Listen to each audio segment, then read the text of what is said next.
തിരുനാമത്തിന് മഹത്വം ഉണ്ടാകട്ടെ. എൻ്റെ അമ്മ ഒരു വിശ്വാസിയായിരുന്നതുകൊണ്ട് നന്നേ ചെറുപ്പത്തിൽ തന്നെ എന്നെ ദൈവവചനത്തിനും കൂട്ടായ്മയിലേക്കും കൊണ്ടുപോകുമായിരുന്നു. അതൊരു വലിയ ഭാഗ്യമായി പോയി എന്ന് ഇന്ന് ഞാൻ മനസ്സിലാക്കുന്നു. അതൊരു ഭാഗ്യമാണെന്ന് അന്നൊന്നും എനിക്ക് തോന്നിയിരുന്നില്ല. വളരെ വിരസതയോടെയാണ് ഞാൻ പോയിരുന്നത്. നിവൃത്തികേട് കൊണ്ട് പോയിരിക്കുമായിരുന്നു. കാരണം വളരെ സ്ട്രിക്റ്റ് ആയിരുന്നു. ഒരു കൂട്ടായ്മ പോലും മുടക്കാതെ എന്നെ കൊണ്ടിരുത്തുമായിരുന്നു. പക്ഷേ അവിടെ ഒരു കഥ പറയുന്ന പോലെ യേശു യേശു യേശു എന്ന് പറയുന്നുണ്ട്. ഒരു കഥയിലൊരു കഥാപാത്രം മാത്രമായിട്ടാണ് യേശു എനിക്ക് പരിചയമുണ്ടായിരുന്നത്. എന്നാൽ എൻ്റെ 9ാം ക്ലാസ്സിൽ യേശു ക്രിസ്തു ഒരു കൺവെൻഷനിൽ എൻ്റെ ഹൃദയത്തിലേക്ക് അധികാരത്തോടെ കടന്നു വന്നു. അധികാരത്തോടെ കടന്നു വരുന്നു എന്ന് പറയാൻ കാരണം, ഞാൻ ക്ഷണിച്ചിട്ടല്ല യേശു എൻ്റെ ഹൃദയത്തിലേക്ക് കടന്നു വന്നത്. ഞാൻ ആഗ്രഹിക്കാതെ, എൻ്റെ അനുവാദം ചോദിക്കാതെ എൻ്റെ യേശു എൻ്റെ ഹൃദയത്തിലേക്കും കടന്നു വന്നു. എൻ്റെ ഉള്ളിലൊരു സ്നേഹത്തിൻ്റെ കൊടി യേശു അന്ന് നട്ടു. ഒരു പിരിയാബന്ധം അന്ന് എനിക്ക് സ്ഥാപിച്ചു തന്നു. എൻ്റെ ഭാവിയും ലക്ഷ്യവും എല്ലാം യേശുവാണെന്ന് യേശു ക്രിസ്തു എനിക്കന്നത് മനസ്സിലാക്കി തന്നു. യേശു എനിക്കൊരു ചോദ്യം എൻ്റെ ഉള്ളിൽ തന്നിരുന്നു: നീ ഇവരിൽ അധികമായി എന്നെ സ്നേഹിക്കുന്നുവെന്ന്. എനിക്കറിയാം, ഞാനന്ന് വിചാരിച്ചുകൊണ്ടിരുന്നത് ഞാൻ യേശു ക്രിസ്തുവിനെ സ്നേഹിക്കുന്നു എന്നാണ്. കാരണം അന്ന് ആദ്യ സ്നേഹത്തിൻ്റെ ഒരു നിറവിൽ ഞാൻ ആസ്വദിച്ച് ജീവിക്കുകയായിരുന്നു. പക്ഷേ വളർന്നു വന്നപ്പോൾ എനിക്ക് മനസ്സിലായി, ഇവരിലധികമായി ഞാൻ യേശു ക്രിസ്തുവിനെ വേദനിപ്പിക്കുന്ന പ്രകൃതമുള്ളവളാണ് എന്ന്. ഞാൻ എത്രത്തോളം വേദനിപ്പിക്കാമോ അത്രത്തോളം ഞാൻ യേശു ക്രിസ്തുവിനെ വേദനിപ്പിച്ചുകൊണ്ടിരുന്നു. എൻ്റെ പ്രകൃതവും എൻ്റെ ആളത്വവും യേശു ക്രിസ്തുവിനോടോ ആത്മീയത്തോടോ ഒട്ടും ചേർന്നതല്ല എന്നെനിക്ക് മനസ്സിലായി. എൻ്റെ ജീവിതം നിരാശയിലേക്ക് കൂമ്പ് കുത്തിപ്പോയി. അങ്ങനെ ഇരിക്കുമ്പോഴാണ് 2023 എനിക്ക് പ്രഗ്നൻസിയോടനുബന്ധിച്ച് വലിയൊരു ബന്ധനം, ഒരു വലിയൊരു അനർത്ഥം എൻ്റെ ജീവിതത്തിലേക്ക് വന്നു. എൻ്റെ കുഞ്ഞിനെയോ എന്നെയോ കിട്ടുമെന്ന് യാതൊരു ചാൻസും ഉണ്ടായിരുന്നില്ല. എൻ്റെ ഹൃദയം മരവിച്ചു പോയിരുന്നു. പ്രതീക്ഷകളെല്ലാം അറ്റുപോയിരുന്നു. എൻ്റെ സഹോദരൻ ഈ കൂട്ടായ്മയിൽ നിരന്തരം വരുമായിരുന്നു, പക്ഷേ അത് ക്ഷണിക്കുമായിരുന്നു. പക്ഷേ ഇവിടെ വന്നാൽ അത് ശാപമാണ്. എനിക്ക് ഓൾറെഡി ഒരുപാട് ശാപങ്ങളുണ്ട്. അതിൻ്റെ കൂടെ ഇവിടെ വന്നാൽ അഡീഷണൽ ശാപം എനിക്ക് വേണ്ട എന്നൊക്കെയാണ് മൂഢതയിൽ ഞാൻ വിശ്വസിച്ചുകൊണ്ടിരുന്നത്.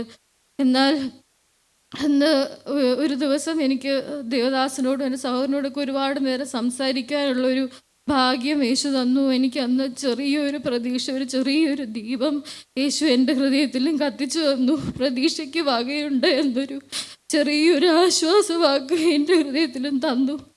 വളരെ അത്ഭുതകരമായി എനിക്ക് എൻ്റെ കുഞ്ഞിനെ എനിക്ക് തന്നു. യാതൊരു സാധ്യതകളും ഉണ്ടായിരുന്നില്ല.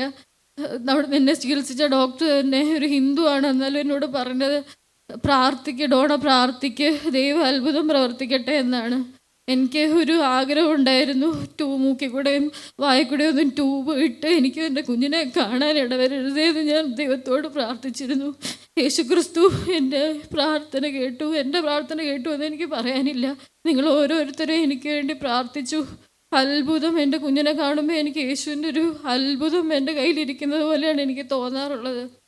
അത് കഴിഞ്ഞ് എൻ്റെ MDSൻ്റെ എക്സാം വന്നു. എനിക്ക് പരീക്ഷാ പേടി എന്നുള്ളൊരു വലിയ ബാധ എൻ്റെ ഉള്ളിൽ എപ്പോഴും ഉണ്ടായിരുന്നു. ഒരു ബാധയാണെന്ന് എനിക്കത് മനസ്സിലാക്കുന്നു. എനിക്കറിയാം, എൻ്റെ കഴിവുകൊണ്ടൊന്നും പഠിക്കാനുള്ള കഴിവൊന്നും എനിക്കില്ല, ബുദ്ധിയൊന്നും എനിക്കില്ല. യേശുക്രിസ്തു എൻ്റെ അടുത്തിരുന്നാൽ മാത്രമേ എനിക്ക് പഠിക്കാൻ പറ്റുള്ളൂ എന്നൊക്കെ എനിക്കറിയാം. ഞാൻ പഠിക്കുന്നതിനേക്കാളും കൂടുതൽ മുട്ടുമടക്കിയിരുന്ന് പ്രാർത്ഥിക്കും പഠിക്കാൻ നേരത്ത്. എന്നാലും എനിക്കൊരു ഭയങ്കര ഒരു ഭയത്തിൻ്റെ ബാധ എൻ്റെ ഉള്ളിലുണ്ടായിരുന്നു. പരീക്ഷയ്ക്ക് മുമ്പ് എനിക്ക് ഒരു വാഗ്ദത്തം കിട്ടിയതാണ്. MDS ഡിഗ്രി ഡോണയുടെ കയ്യിൽ തന്നിരിക്കുന്ന ഒരു വാഗ്ദത്തമൊക്കെ കിട്ടിയതാണ്. പക്ഷെ പരീക്ഷയുടെ സമയത്ത് ക്വസ്റ്റ്യൻ പേപ്പർ കിട്ടിയപ്പോൾ എനിക്ക് യാതൊരു ഭയങ്കര ടഫായിട്ടുള്ള ക്വസ്റ്റ്യൻസാണ് എനിക്ക് കിട്ടിയത്. ഞാൻ ഇതും കൊണ്ട് ഞാൻ എങ്ങനെ പാസ്സാവുമെന്ന് ഞാൻ വിചാരിച്ചു. ഒട്ടും സാധ്യത ഉണ്ടായിരുന്നില്ല. പക്ഷേ സാധ്യതകളില്ലാത്ത സ്ഥാനത്ത് യേശുക്രിസ്തു പ്രവർത്തിക്കുമെന്ന് എനിക്ക് മനസ്സിലായി. ഞാൻ ഏത് വിഷയങ്ങൾക്ക് ഏറ്റവും പാടാണെന്ന് ഞാൻ തോറ്റുപോകുമെന്ന് വിചാരിച്ചു, ആ വിഷയങ്ങൾക്ക് യേശുക്രിസ്തു എനിക്ക് ഉന്നതമായ വിജയം, ഞാൻ പ്രതീക്ഷിക്കാത്ത മാർക്ക് തന്നെ നടത്തി. പക്ഷെ ഇതൊന്നുമല്ല. വീണ്ടും എനിക്ക് നിരാശപ്പെടാനാണെങ്കിലും ഭൂമിയിൽ ഒരുപാട് കാര്യങ്ങൾ എൻ്റെ ജീവിതത്തിലുണ്ട്. എനിക്കറിയാം ഞാൻ എൻ്റെ പടക് താണു പോകുന്ന പോലത്തെ ഒരുപാട് കാര്യങ്ങളുണ്ട്. പക്ഷെ എനിക്കറിയാം ഞാൻ യേശു ക്രിസ്തുവിൻ്റെ വിളി കേട്ടാണ് എൻ്റെ പടകിൽ നിന്നൊരു കാലത്ത് ഞാൻ ഇറങ്ങിയെന്ന് ഞാൻ അറിയുന്നു. യേശു ക്രിസ്തുവിൻ്റെ മനോഹര രൂപം കണ്ട് ഞാൻ മുന്നോട്ട് പോയാൽ ഞാൻ ഒരിക്കലും താണു പോയില്ല എന്ന് ഞാൻ അറിയുന്നു. യേശു ക്രിസ്തു എൻ്റെ മനസ്സിലൊരു ലക്ഷ്യം ഒരു കാലത്ത് എനിക്ക് തന്നിരുന്നു. എൻ്റെ മനോഹരത്വം കാണുവാനും അവൻ്റെ മന്ദിരത്തിൽ ധ്യാനിപ്പാനും എൻ്റെ ആയുഷ്കാലമൊക്കെയും ഞാൻ യഹോവയുടെ ആലയത്തിൽ പാർക്കേണ്ടതിന് തന്നെ ഈ ലക്ഷ്യത്തോടെ മുന്നോട്ട് പോകണമെന്ന് എനിക്കറിയാം.